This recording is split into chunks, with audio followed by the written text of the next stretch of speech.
পুরী, ভারতবর্ষের 4 ধামের এক ধাম। বাঙালিদের মনের অত্যন্ত কাছের একটি জায়গা।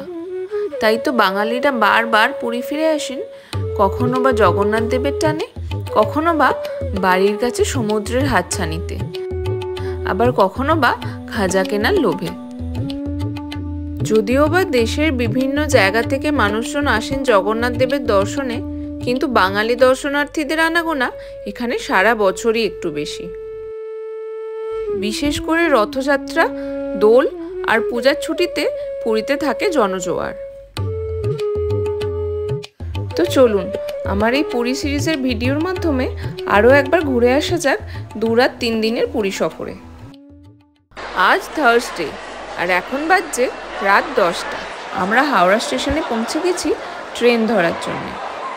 আমাদের ট্রেন হাওড়া পুরী এক্সপ্রেস ছাড়বে রাত 10:30টার সময়, আর কালকে আমাদের পুরী স্টেশনে নামিয়ে দেবে সকাল 7:30টায়। কলকাতা থেকে পুরী যাওয়ার জন্যে হাওড়া, শিয়ালদা, শালিমার স্টেশন থেকে সারাদিনের বিভিন্ন সময় রয়েছে বিভিন্ন ট্রেন। তবে এই রাতের ট্রেনগুলো ধরলে আপনি সকাল সকাল পৌঁছে যাবেন পুরীতে, আর তারপর এনজয় করতে পারবেন সারাটা দিন। একদম প্রপার টাইমে, মানে সকাল 7:30টায় ট্রেন আমাদের নামিয়ে দিল পুরী স্টেশনে।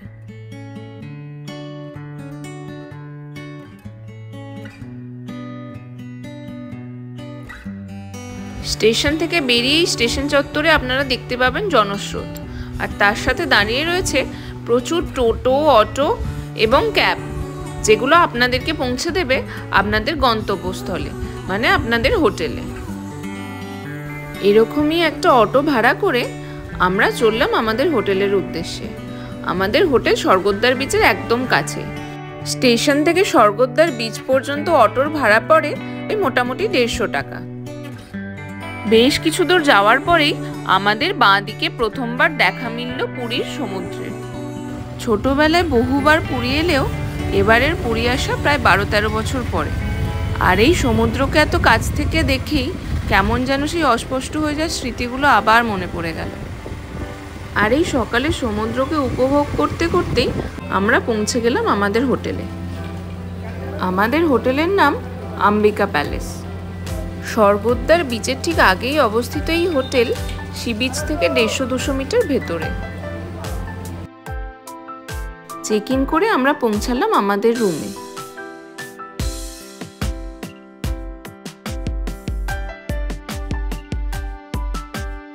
এই আমাদের রুম। রয়েছে একটা কমফোর্টেবল ডাবল বেড, রয়েছে একটা সেন্টার টেবিল, আর টেবিলের দুপাশে রয়েছে 2টো চেয়ার, আর রয়েছে একটা বেশ বড় জানলা। এই রুমের কিন্তু কোনো ব্যালকনি নেই। বেডে সোজাসুজি রয়েছে একটা টিভি ইউনিট, যেটা আপনারা ছোটখাটো জিনিস রাখার জন্য ইউজ করতে পারেন। দরজার ঠিক বাঁ দিকে রয়েছে একটা ওয়ার্ড্রপ, আর তার পাশে রয়েছে ড্রেসিং টেবিল। সাথে চা কফি বানানোর জন্য দিয়েছে একটা ইলেকট্রিক কেটল, আর রয়েছে একটা মিনি ফ্রিজ। ওয়াশরুমটাও কিন্তু যথেষ্ট নিট অ্যান্ড ক্লিন, বেশ ভালো। মানে হোটেলটা যে আগোডা ভেরিফাইড ছিল আর খুব ভালো রেটিং ছিল, সেটাকে কমপ্লিটলি জাস্টিফাই করছে। রুমে এসে ফ্রেশ হয়ে এখন আমরা রেডি পূজা দিতে যাব বলে। আমাদের পূজা দেওয়ার একটু তাড়া ছিল, তাই আজকে সমুদ্রে স্নান করা হলো না। মেবি কাল বা পরশু যদি টাইম পাই তো সমুদ্রে নামবো। মন্দিরে যাওয়ার আগে রুম সম্পর্কে কিছু কথা আপনাদের বলে দিই। আমাদের এই রুমের ভাড়া পড়েছে 3100 পার রুম পার নাইট। আমরা ফ্যামিলির সাথে এসেছি বলে একটু ভালো রুমই নিয়েছি। এবার আসি হোটেলের কিছু পজিটিভ দিকের কথা। হোটেল থেকে মাত্র 150 মিটার দূরত্বে শুরু হচ্ছে সি বিচ। আর এই প্রপার্টিটা একদমই নতুন, এখানে অনেকে এখন এই প্রপার্টির নামই শোনেনি। আর এদের আচার ব্যবহার এখনো অবধি আমাদের খুব ভালো লেগেছে। আর রুমগুলো আমাদের পছন্দ হয়েছে, বেশ স্পেশিয়াস আর কোজি। ফ্যামিলির সাথে থাকার জন্য একেবারে পারফেক্ট। এবার বলি হোটেলের কিছু নেগেটিভ পয়েন্টসের কথা। সবার ফার্স্টেই যেটা আসছে সেটা হচ্ছে সিভিউ রুম। আমরা যখন হোটেল বুকিং করেছিলাম আমরা দেখেছিলাম এই রুমগুলো থেকে সিভিউ আছে, তো সেই হিসাবে আমরা বুক করেছিলাম। প্লাস হোটেল থেকে সি বিচের ডিস্টেন্সও ছিল খুব কম। বাট এখানে রুমে আসার পর আমরা দেখতে পাচ্ছি এই হোটেলের কোনো রুম থেকেই কোনো সিভিউ নেই। সেকেন্ড হচ্ছে এদের কোনো পার্কিং নেই। হোটেলের লাগোয়া এদের কোনো পার্কিং আমরা দেখতে পেলাম না। জানি না অন্য কোথাও এদের পার্কিং করার কোনো ব্যবস্থা আছে কিনা, বাট এখানে নেই। আর থার্ড হচ্ছে হোটেলের কস্টিং। আমাদের কাছে আগোডার কিছু কুপনস ছিল বলে সেই কুপনস গুলো অ্যাপ্লাই করে আমরা এই দামে রুমটা পেয়েছি। তা নাহলে কিন্তু এই রুমের দাম ছিল আরো কিছুটা বেশি। তাও এটা অফ সিজন। প্রপার সিজনে মানে ওই ধরুন রথযাত্রা বা দোলের সময় হয়তো রুমের ভাড়া আরো বেশ কিছুটা বাড়বে। তো পুরীতে এসে পার নাইট 4000 বা 5000 দিয়ে থাকাটা অনেকের কাছেই খুবই বেশি কস্টলি মনে হতে পারে। আর স্পেশালি যখন কোনো সিভিউ রুম নেই, হোটেলে পার্কিং নেই, সেই ক্ষেত্রে এই ভাড়াটা অনেকটাই বেশি হয়ে যায়। তো এগুলোই কিছু নেগেটিভ পয়েন্টস যেগুলো এখনো অবধি আমাদের মনে হয়েছে। এর পরে এক্সপিরিয়েন্স কেমন হবে জানি না। খাওয়া দাওয়া বা এদের আর বাকি সার্ভিসগুলো কেমন সেটা বোঝাই যাবে। তো যাই হোক, এখন আর হাতে বেশি সময় নেই, এখন যাওয়া যাক পূজা দিতে। আমাদের হোটেলের ঠিক সামনেই রয়েছে টোটো স্ট্যান্ড। সেখান থেকে টোটো ভাড়া করি আমরা গেলাম পূজা দিতে। ভাড়া পড়লো 100 টাকা। মন্দিরের ঠিক মেইন গলি যেখানে শুরু হচ্ছে সেখানে টোটো আমাদের নামিয়ে দিল, কারণ এরপরে টোটো আর ভেতরে যেতে পারবে না।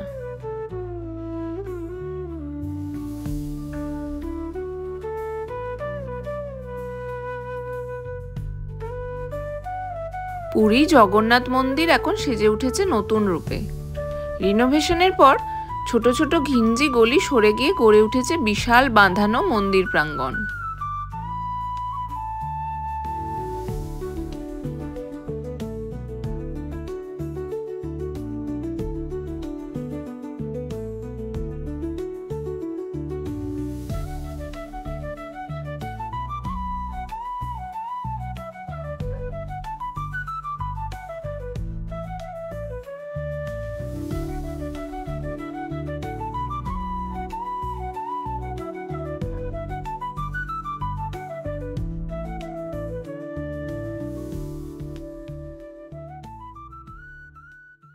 ফাইনালি আমরা মন্দিরে পৌঁছে গেছি। আমি বহু বছর পর পুরী এলাম। লাস্ট যখন পুরী এসেছিলাম পুরী কেমন ছিল সেটা ভুলেই গেছি। আজ এত বছর পরে জগন্নাথ দেবের মন্দিরে এসে আমি তো অবাক হয়ে গেলাম। মন্দিরটা এত সুন্দর সাজিয়েছে, প্রিমিসেসটা এত বড় করে বাঁধিয়েছে যে মন্দিরকে আর চেনাই যাচ্ছে না। কিন্তু গরম প্রচন্ড, রোদে ছাতার বাইরে বেরোনাই যাচ্ছে না। যাই, এবার আমরা পূজা দেব। মন্দিরের ঠিক সামনের এই গলিগুলোতে রয়েছে বহু জুতো রাখার দোকান। এই দোকানগুলোতেই ফোন, জুতো, বেল্ট সব জমা দিয়ে আপনাদেরকে যেতে হবে পূজা দিতে। মন্দিরের একদম সামনে জগবালিয়া লজের নিচে গলির শুরুতেই রয়েছে এই দোকান। এই দোকানেই জুতো রেখে আমরা গেলাম পূজা দিতে। 4টে ফোন আর 4টে জুতো রাখতে নিল 100 টাকা। ইনি আমাদের পান্ডা, ওনার নাম্বার আমি স্ক্রিনে দিয়ে দিলাম। মন্দিরের ভেতরে ফোন অ্যালাউ নেই, তাই কোনো ভিডিও করতে পারলাম না। আমাদের পান্ডা আমাদেরকে বললেন, মন্দিরের সামনে এই যে স্তম্ভ রয়েছে এটাকে বলা হয় অরুণ স্তম্ভ। সূর্যের প্রথম কিরণই স্তম্ভের ওপরেই এসে পড়ে। পূজা দেওয়া থেকে শুরু করে মন্দির দর্শন এবং তারপরে মহাপ্রসাদ খাওয়া, পুরো ব্যাপারটাই অতি সুন্দর করে উনি ব্যবস্থা করে দিলেন।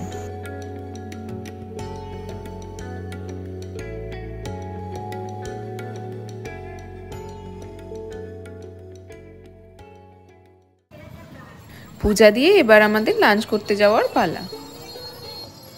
লাঞ্চের জন্য আমরা এলাম ভজহরি মান্না। ভজহরি মান্নার ঠিক ওপরেই রয়েছে বেনফিশের এই লজ। এই লজে থাকলে নাকি রেস্টুরেন্টের খাবারে কিছু % অফ পাওয়া যায়। আর এই গলিটা হলো স্বর্গদ্বার বিচের কিছুটা আগে পুরী হোটেলের ঠিক পাশের গলি। ভজহরি মান্নার সামনে রাস্তার ঠিক অপোজিটে রয়েছে আরেকটি বাঙালি রেস্তোরাঁ, 5 ফোড়ন। তাই আপনারা পুরী এসে ভালো বাঙালি খাবার খুঁজলে চলে আসুন এই গলিতে।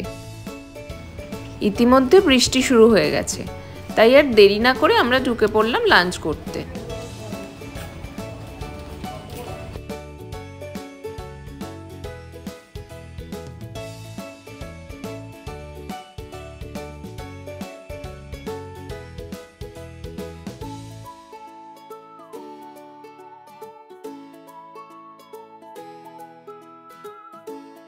আমাদের নিরামিষ থালিতে আছে ভাত, চাটনি, আলু পটল, শুক্তো, বেগুন ভাজা, ডাল, আর সাথে রয়েছে ঘি।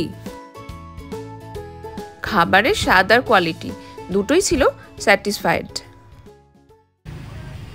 লাঞ্চ করে আমরা এলাম এই দোকানে আগামীকালের সাইট সিইং ট্যুর বুক করতে। বলরাম ট্যুর অ্যান্ড ট্রাভেলসের এই দোকানটি রয়েছে আমাদের হোটেলের গলি থেকে বেরিয়ে মেন রোডে ওঠার মুখেই। এনারা কোথায় কোথায় ট্যুর করায়, এনাদের ফোন নাম্বার সবই এখানে দেওয়া আছে। এসি বাসে আমাদের এই ট্রিপের কস্টিং পড়লো পার হেড 350 রুপিস। কটায় ফিরবেন, মানে ব্যাক কটায় হবে? সন্ধ্যে 7টা, 12 ঘন্টার ট্যুর। 12 ঘন্টার ট্যুর। আর কি কি কভার করবে?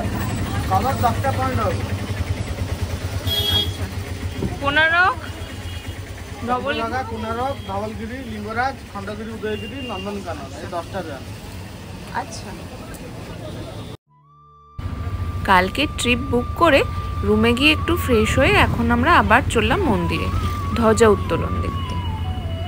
মন্দিরে পৌঁছে দেখি বিকেলের ধ্বজা উত্তোলন দেখতে জড়ো হয়েছেন বহু দর্শনার্থী, আর সকলেই জায়গা বেছে নিয়েছেন নিজের সুবিধা মতো।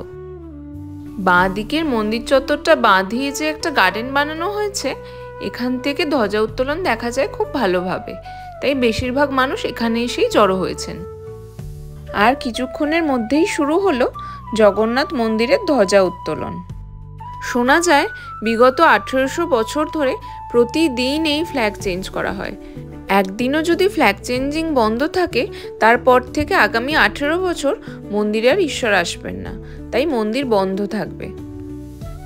আরও শোনা যায় যতই ঝড় জল বৃষ্টি হোক না কেন, এই মন্দির চত্বরে নাকি আজ পর্যন্ত কখনো জল দাঁড়ায়নি, আর ফ্ল্যাগ চেঞ্জিংয়ের কাজও হয়ে এসেছে বিনা বাধায়। মন্দিরের দক্ষিণ গেট দিয়ে বেরোলেই হাতের বাঁ দিকে রয়েছে হনুমানজির মন্দির। সেই মন্দিরেও আমরা একটু দর্শন করে নিলাম। এই হনুমানজিই নাকি আজ পর্যন্ত সমস্ত প্রাকৃতিক বিপর্যয়ের হাত থেকে মন্দিরকে রক্ষা করে এসেছে।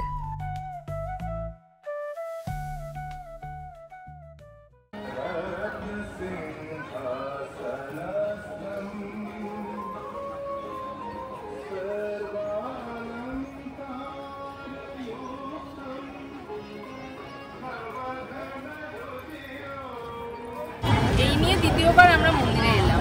বিকেলবেলা মন্দির চত্বরটা লাগছে আরো সুন্দর, আর রোদেরও কোনো তেজ নেই। যতবারই আমরা মন্দিরে আসছি শুধু একটাই কথা ভাবছি যে মন্দিরগুলো শেষটা কি অপূর্ব সাজিয়েছে। মন্দির চত্বর রিনোভেশনের পর যারা এখনো মন্দিরে আসেননি তাদেরকে রিকোয়েস্ট করবো অ্যাটলিস্ট একবার এসে দর্শন করো, ভীষণ ভালো লাগে।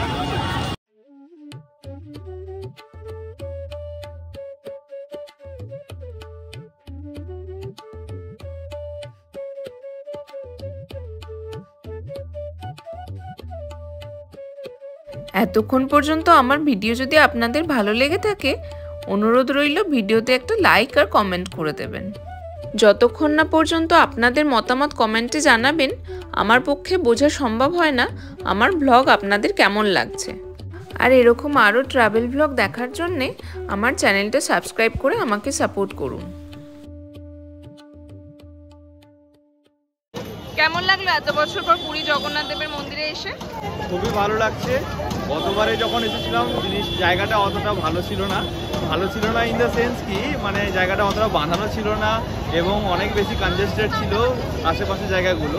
সেই জায়গাতে আজকে যখন এলাম তখন দেখলাম মানে জায়গাটা খুব সুন্দর করে রাস্তাঘাটগুলো বাঁধানো রয়েছে, এবং তার সাথে এই যে রেলিং দিয়ে মন্দির এবং রাস্তার মাঝখানে একটা যে বাম্পার জোন তৈরি করা হয়েছে, এটা খুবই ভালো। মানে তার জন্য একটা যে এরিয়া বেরিয়েছে, সেখানে বসে সবাই এনজয় করতে পারছে, হ্যাঁ, সে মানে নিজেদের মতো করে টাইম স্পেন্ড করতে পারছে। এবং আমি আরও যেটা এক্সপিরিয়েন্স করলাম সেটা হচ্ছে মন্দিরের ঠিক সাউথ সাইডে খুব সুন্দর একটা গার্ডেন রয়েছে, যেখানে বিকেলবেলাটা হাঁটতে বেশ লাগছিল কিন্তু, হ্যাঁ। তো সব মিলিয়ে এবারের এক্সপিরিয়েন্সটা অসাধারণ।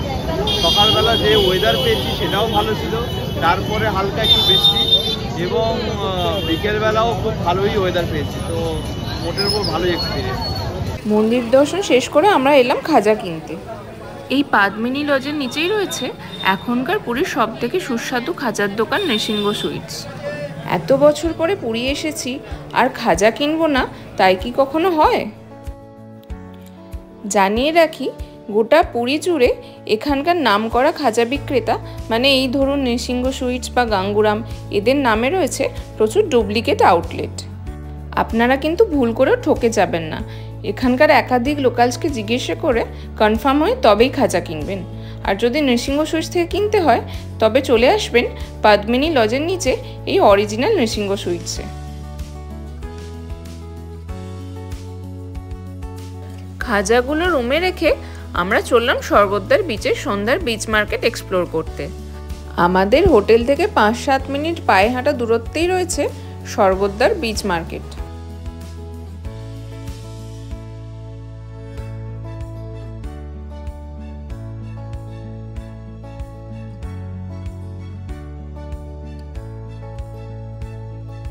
পুরীর সবথেকে ফেমাস এই বিচ মার্কেটে জগন্নাথ দেবের মূর্তি, শঙ্খ, অ্যাক্সেসরিজ থেকে শুরু করে রয়েছে নানা রকমের ফাস্টফুডের দোকান।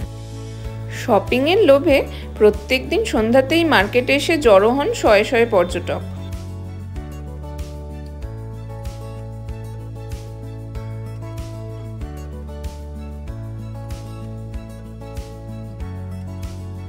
এরপরে আমরা চলে এলাম সমুদ্রের ধারে আর স্পেন্ড করলাম বেশ কিছুটা সময়। আর এইভাবেই শেষ হলো আমাদের প্রথম দিনের পুরী সফর। কাল সকাল 7টায় আমরা বেরোবো সাইট সিনে। তাই আজকের মতো এখানেই বাই। সকলে ভালো থাকবেন। আবার দেখা হচ্ছে পুরী ট্যুরের নেক্সট পার্টে।